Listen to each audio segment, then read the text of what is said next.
तो भाई social media पे तुम लोग सुनते रहते हो, कोई ऑस्ट्रेलिया जा रहा है, कोई कनाडा जा रहा है और यहाँ आके लोग बहुत खुश हैं। कभी तुमने ये जानने की कोशिश की है कि इंडियंस फॉरेन क्यों मूव कर रहे हैं, और स्पेसिफिकली यूथ 18 से अब 25 साल तक मान लेते हैं, ये लोग अब्रॉड डिफरेंट कंट्रीज़ क्यों जा रहे हैं? तो मैं बात करूँगा स्पेसिफिकली कनाडा के लिए। तो वही लोगों को इंडिया में लगता है कि सिर्फ पैसा कमाने जा रहे हैं। हाँ, बहुत स्ट्रॉन्ग रीज़न है और मेजॉरिटी लोग पैसा कमाने आते हैं, बट मैं ऐसे बहुत लोगों को जानता हूँ भाई, जो जिनका इंडिया में बहुत बढ़िया पैकेज था, बट वो यहाँ पे आए हैं अच्छी क्वालिटी ऑफ लाइफ के लिए। तो अब डिस्कस करते हैं कि लोग अब्रॉड क्यों मूव करते हैं। तो फर्स्ट ऑफ ऑल, हाँ भाई, तुम बिल्कुल सही सोचते हो कि पैसे के लिए। पैसा बहुत ज़्यादा है भाई। वेजेस की अगर बात करें तो मिनिमम वेज भी यहाँ आई थिंक $15 है। तो $15 per hour is more than enough. तुम सर्वाइव कर सकते हो if you get good number of hours. तो अब भाई सारी उम्र मिनिमम वेज पे तो काम करोगे नहीं। तो भाई जैसे जैसे तुम्हारा एक्सपीरियंस बढ़ता रहेगा इंडस्ट्री में, वैसे वैसे तुम्हारे पैसे बढ़ते रहेंगे।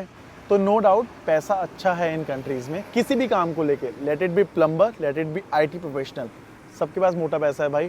तो भाई let it be plumber, let it be an IT professional, सबकी फील्ड में बहुत पैसा है अगर तुम काम करना चाहते हो तो। अब बात करते हैं क्वालिटी ऑफ लाइफ की। भाई नो डाउट मैं दिल्ली एनसीआर में रह के आया हूँ। कनाडा में भाई हवा बहुत बढ़िया है compare to our country.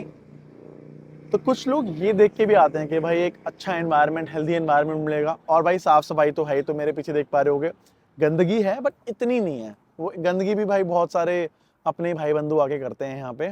But in all अच्छी कंट्री है और बहुत अच्छा एनवायरनमेंट है रहने के लिए। स्टार्टिंग तुम सांस लोगे वो भी अच्छी है, और भाई रहना खाना पीना भी अच्छा ही है। अब बात करते हैं वाइब्रेंट कल्चर की। भाई Canada is a land of immigrants. तो भाई तुम फुल टाइम नौकरी कर लो या पार्ट टाइम नौकरी कर लो, तुम्हें हर नई कंट्री का बंदा मिलेगा अपने साथ काम करते हैं। और वाइब्रेंट कल्चर से मेरा कहने का मतलब ये भी है कि भाई उनके साथ काम करोगे, नई नई चीज़ें पहनने, खाने पीने की तुम्हें पता चलती रहेंगी कि और डिफरेंट कल्चर, डिफरेंट नेशनल्स कैसे रहते हैं, क्या खाते हैं। इससे तुम एक इंटरनेशनल एक्सपोजर ले सकते हो भाई कि और कंट्रीज़ में कैसा खाना है और हमारे यहाँ कैसा खाना है। तो डिफरेंट चीज़ें एंजॉय कर सकते हो और एक्सपीरियंस कर सकते हो। तो रहने के साथ साथ बात आती है जॉब्स की। भाई आपको जॉब चाहिए ही चाहिए सर्वाइव करने के लिए। जॉब अपॉर्चुनिटीज़ फुल टाइम और पार्ट टाइम में बहुत अच्छी हैं। अभी का टाइम छोड़ दो, अभी रिसेशन चल रहा है, और रिसेशन सिर्फ कनाडा में नहीं चल रहा भाई, पूरे दुनिया में चल रहा है। तो अभी कंपेयर मत करो, but in longer term job opportunities बहुत अच्छी हैं। और भाई जॉब अपॉर्चुनिटीज़ का एक पॉइंट मैं ये भी ऐड करना चाहूँगा, अगर तुम्हारा फुल टाइम जॉब है, तुम मंडे टू फ्राइडे काम कर रहे हो, इसके अलावा भी तुम सैटरडे संडे पार्ट टाइम नौकरी कर सकते हो। इंडिया में आई नो भाई ये ऑप्शन अवेलेबल नहीं था, और अवेलेबल था भी तो सबको नहीं पता था, और ना ही इतनी पार्ट टाइम जॉब्स थी कि तुम सैटरडे संडे कवर अप कर सको।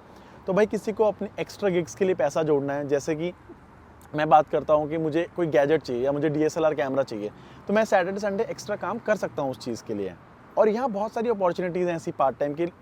ऐसे ऐसे लोग भी देखे हैं मैंने भाई जो फुल टाइम IT जॉब करते हैं मंडे टू फ्राइडे, और सैटरडे संडे भाई कहीं शेफ़ लगे हुए हैं, कहीं DJ हैं, कहीं और सिक्योरिटी की जॉब्स कर रहे हैं। तो इन ऑल जॉब अपॉर्चुनिटीज़ बहुत ज़्यादा हैं। तो कनाडा आने का एक स्ट्रॉन्ग रीज़न ये भी है कि इनके इमिग्रेशन पाथवेज बहुत अच्छे हैं। बात करें PNP की या एक्सप्रेस एंट्री की, अगर तुम मिनिमम रिक्वायरमेंट्स फुलफिल करते हो तो तुम डायरेक्ट PR पे आ सकते हो कनाडा में। और PR की रिक्वायरमेंट्स तुम अगर फुलफिल नहीं कर पा रहे हो तो एज अ स्टूडेंट आ जाओ, whichever works fine with you। और कुछ स्किल्स तो ऐसी हैं भाई जिन्हें गवर्नमेंट प्रमोट करती है। अब मेडिकल लाइन में आ जाते हैं या IT प्रोफेशनल्स की बात करते हैं, तो कुछ ऐसी फील्ड्स हैं, अगर उन फील्ड्स में तुम काम करते हो तो कैनेडियन गवर्नमेंट तुम्हें स्पॉन्सर करती है यहाँ आने के लिए, तो कि तुम यहाँ आओ और PR लो और धीरे धीरे सिटीज़न बन जाओ। तो इमिग्रेशन पाथवे की बात कर रहे हैं, तो भाई बात करते हैं इमिग्रेशन प्रोग्राम्स के। डिफरेंट प्रोविंसेस के अपने अलग प्रोग्राम चलते रहते हैं। जैसे कि किसी प्रोविंस को एक certain type of skilled worker की ज़रूरत है, तो वो उन्हें स्पॉन्सर करते हैं कि तुम, अगर तुम्हारे पास ये स्किल सेट है तो तुम हमारे प्रोविंस में आओ, रहो और PR लो और in the longer term citizen बन जाओ। जो लोग कनाडा PR पे आ रहे हैं उनका तो बहुत ही बढ़िया काम है भाई, और जो लोग एज अ स्टूडेंट आ रहे हैं उनके लिए फ़ायदा ये है कि डिपेंडिंग ऑन उन्होंने कितनी लेंथ का प्रोग्राम लिया है, उन्हें वर्क परमिट मिलता है उसके बाद, जिस टाइम में वो अपनी रिस्पेक्टिव फील्ड जॉब ढूंढ सकते हैं और अपने PR के लिए पॉइंट्स इकट्ठे कर सकते हैं। तो भाई जब भी हम अब्रॉड मूव करने का सोचते हैं तो सबसे बड़ी दिक्कत आती है लैंग्वेज की। तो लैंग्वेज बैरियर कनाडा में आपको इतना फील नहीं होगा, क्योंकि इनकी मेन लैंग्वेज है फ्रेंच और इंग्लिश। आपको कोई भी लैंग्वेज आए इन दोनों में से आपका काम चल जाएगा किसी ना किसी प्रोविंस में। तो इंग्लिश इंडियंस के लिए इतनी मुश्किल नहीं है भाई, क्योंकि स्कूल टाइम से सिखाई जाती है, और कोई बच्चा कैसा भी पढ़ा हो इंडिया में टूटी फूटी इंग्लिश तो बोल ही लेता है, अपनी कम्युनिकेट तो कर ही लेता है कि भाई हाँ मुझे ये चाहिए या फिर मुझे यहाँ जाना है। और जिसको नहीं आता भाई इंग्लिश तो वो सीख लेते हैं। आइल्स की कोचिंग होती है हर जगह। अब तो भाई ये सारी बातें एक तरफ हैं, अब बात करते हैं एडवेंचर की। तो कनाडा ऐसी कंट्री है भाई, 10 किलोमीटर आगे निकल जाओ कोई ना कोई एडवेंचर एक्टिविटी तुम्हें मिल ही जाएगी। गन शूटिंग से लेके वाटर एक्टिविटीज़, हाइकिंग, सब हो सकता है भाई यहाँ पे, ठीक है। अगर तुम ऐसे इंसान हो जिसे एडवेंचरस एक्टिविटी करने में बहुत ज़्यादा फन आता है, थ्रिल आता है, तो this is the country for you. इन चीज़ों से आगे चलते हुए बात करते हैं इंटरनेशनल एक्सपोजर की। भाई किसी भी फील्ड में जाओ आप, ठीक है, किसी भी काम में जाओ, आपको बहुत सारे ऐसे लोग मिलेंगे जो डिफरेंट कंट्रीज़, डिफरेंट एथनिसिटीज़ से आए हुए हैं। तो उनके साथ रह के आपको एक इंटरनेशनल एक्सपोजर मिलेगा।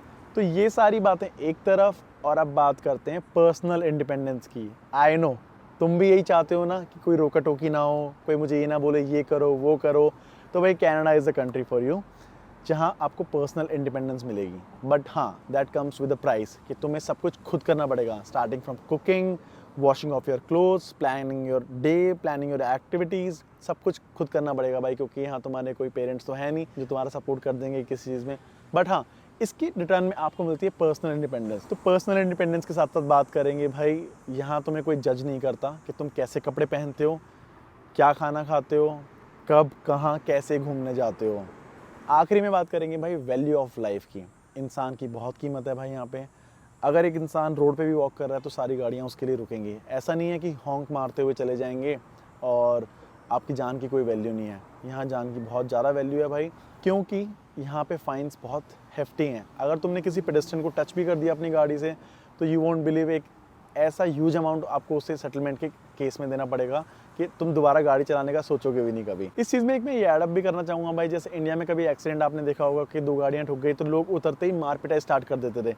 ये चीज़ें यहाँ नहीं होती, हर चीज़ लीगल वे से आगे लेके जाई जाती है। अगर आपने यहाँ गाड़ी का एक्सीडेंट कर दिया तो भाई लोग पहले उतर के पूछते हैं कि भाई आप ठीक हो ना, कोई ज़्यादा चोट वगैरह तो नहीं लगी। इंडिया की तरह नहीं है कि आती मार पिटाई स्टार्ट कर दी और बताने लग गई कि भाई मेरे मामा एमएलए हैं, फूफा एमपी हैं। ये चीज़ें नहीं चलती यहाँ पे, पुलिस बहुत स्ट्रिक्ट है और हर चीज़ लीगल वे से डील की जाती है। Let it be an accident या let it be a case of harassment और बुलिंग। तो या these are some things which people consider while moving abroad. तो मेजॉरिटी भाई जितने भी लोग इंडिया से आए हैं, जो मेरे दोस्त हैं, मैंने बहुत लोगों से बात की है, सबके रीजंस मोर और लेस इनमें से ही होते हैं। अब तुम ये देखो कि तुम्हारा कौन सा रीज़न है मूव करने का।